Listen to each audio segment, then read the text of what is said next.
All right, so this is another 15.5. I talked a lot about bounds. This is no longer figuring out bounds. We got the bounds. This is I call this integral hell because it's got a lot of variables that you gotta work through, right? And I look at this problem and I think to myself, I do not want to do this problem. There are too many variables, but that's just how it is. First things first, I'm going to take the derivative. We don't have an integrand, it makes our life easy, right?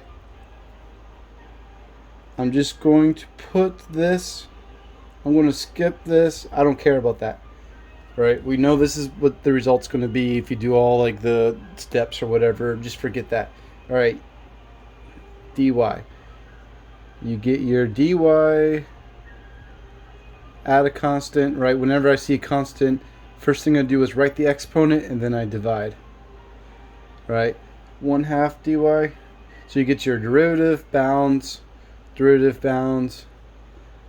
Always remember that pattern. Here's where it gets a little bit complex, right? Keep track of your negatives and your positives.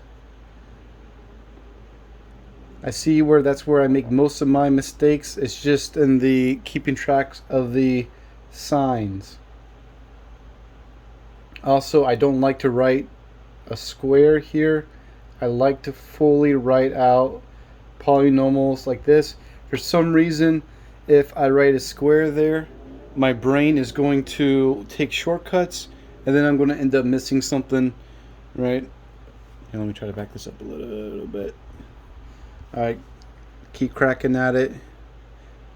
Just work things out. Don't miss any steps. Plus 25x squared, right? Here's how I do it. I don't start writing in the 1/2. I just solve the polynomial first. Good gosh, this is still going off the edge. Okay, there we go. I always put the exponents on the left side. -5, -5, get 25x squared.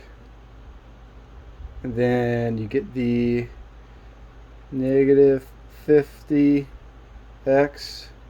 And you get the positive 25. Right? All the signs are going to flip because of that. And that's where I tend to lose my money, is on these crisscrossing these negative signs. You go ahead, start adding some things up. I always put the bigger exponents on the left side. Some people say that's old school. I just think that's common sense. Right? Those are all kind of taken care of. Now I'm going to put in my 1/2s. Running out of room on my board.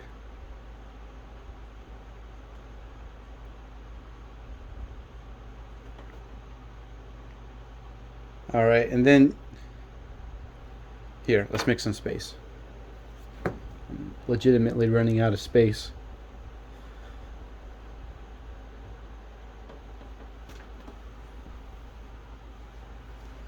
All right, so knowing how halves work, I can already reduce this in my head to just that. So I got those done.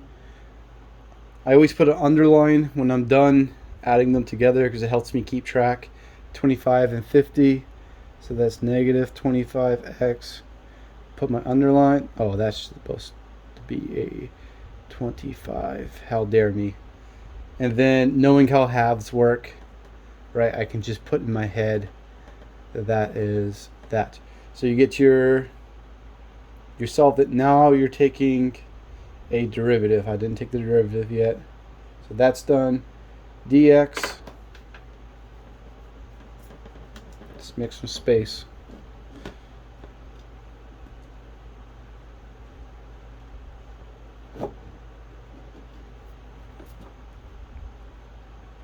Alright, first thing I do, Add 1 to the derivative, then divide. Yeah. Add 1 to the derivative, then divide. And then that one just gets an x. Bounds 2. I'm only writing 2 because obviously these are all 0 and I just don't care. You get 8. 8 times 25 divided by 6. 4. 4. You can always simplify that in your head. That's just 2. So that's going to be 50. Did I do that right? 50 plus 25. Alright, cancel that out. That just becomes negative 25. Right? And then you get 6 over 200, which reduces to 100 over 3. I'm getting sloppy now. Right? Convert this to a 3. Right? Remember, it's negative. And then this all equals to 25 over 3. Drop the mic. I'm done.